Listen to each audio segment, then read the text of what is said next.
This live-in nanny job pays $1 million a year, but the attic bedroom she's given is only 140 square feet. The window is welded shut, and the door can only be locked from the outside. Even stranger, the beautiful lady of the house is extremely unstable. In a single day, she can switch between 23 different personalities, and the seemingly perfect husband keeps 137 contacts of strange women hidden in his study. So what dark secrets are buried inside this luxury mansion, and what horrors will the nanny soon face? The story begins. Millie, freshly released from prison, is struggling just to survive. Homeless and desperate, she sleeps in her beat-up car every night. Just when she hits rock bottom, an interview invitation for a live-in nanny job falls straight into her lap. To seize this rare opportunity, Millie forges her resume, puts on a pair of black-rimmed glasses, and tries to look more proper and educated. When they meet, the lady of the house, Nina, is elegant, composed, and well-spoken. The house is spotless, leaving a great first impression on Millie. But after going hungry all day, Millie is completely drawn in by the delicious food laid out before her. After reading Millie's resume, Nina even thinks her qualifications are overkill for the job. During their conversation, Nina explains the family situation. The live-in nanny position only requires cooking for a family of 3, driving the child to and from school, and handling some basic housework. She then gives Millie a tour of the mansion. The luxurious lifestyle of the rich makes Millie's eyes light up. Finally, they reach the nanny's room. Though the space is tiny, to someone with nowhere to go, it feels surprisingly warm and comforting. Nina urges Millie to decide quickly and even gives her gas money before she leaves. Knowing her entire resume is a lie, Millie is sure she's blown her chance. With the cash Nina gives her, she finally gets a decent meal. She assumes the job is gone for good. But the next day, Nina unexpectedly calls her, urging her to start work immediately. However, when Millie steps back into the mansion, the sight before her leaves her completely stunned. Nina? Nina, it's Millie.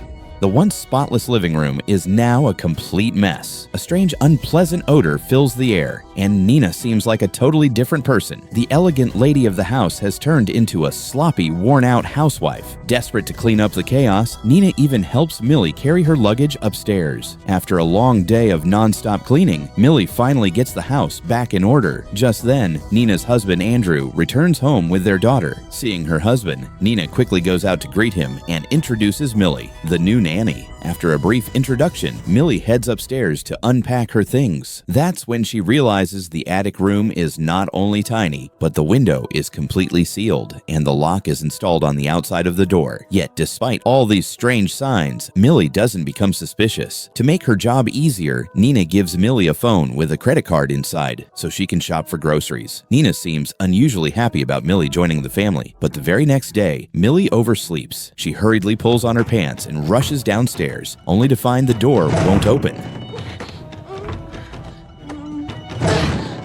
When she finally makes it down, Nina's mental state suddenly spirals out of control. Unable to find her speech notes, she flies into a violent rage, smashing the entire kitchen to pieces, and insists that Millie deliberately threw them away. Hearing the chaos, Andrew quickly comes out to calm his wife and apologizes to Millie. But the moment he finishes gently comforting Nina, he turns to Millie, hoping for her understanding, explaining that his wife's emotions have been on a wild roller coaster lately. Facing this hard-won job, Millie chooses not to complain. What makes her even more uneasy is the gardener in the yard who keeps staring at her with a strange expression. In Italian, he curses the family as lunatics. What are you doing here? I work here. What are you doing here? You.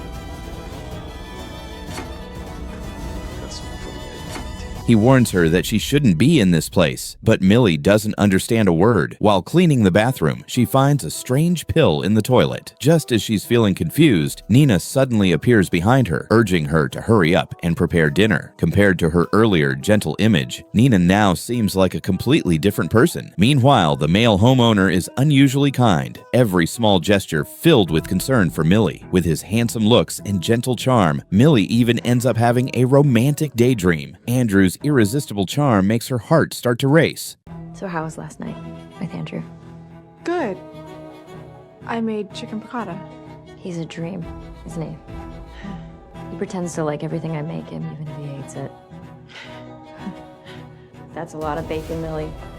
You're trying to kill us?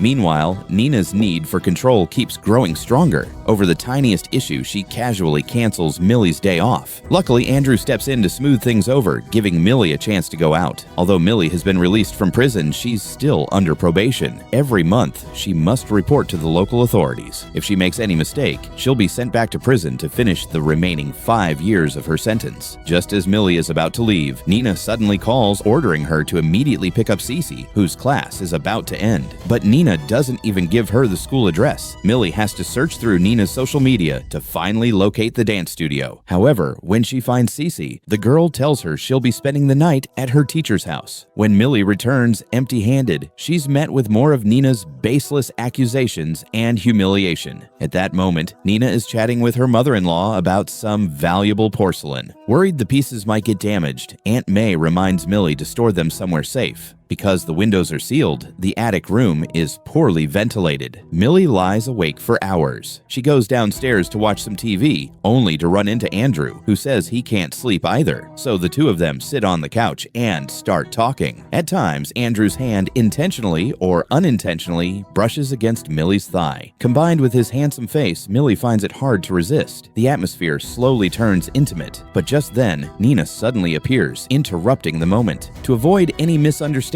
Andrew quietly heads back to his room, but the second he leaves, Nina tells Millie to pack her things and get out. So I'm gonna need you to pack your stuff and leave first thing in the morning before Cece wakes up. For the sake of this hard-earned job, Millie desperately begs for another chance. After a moment of thought, Nina agrees to give her one more opportunity, but on one condition. She wants Millie to dress more appropriately at home. Oh, Millie. Stay the fuck away from my husband.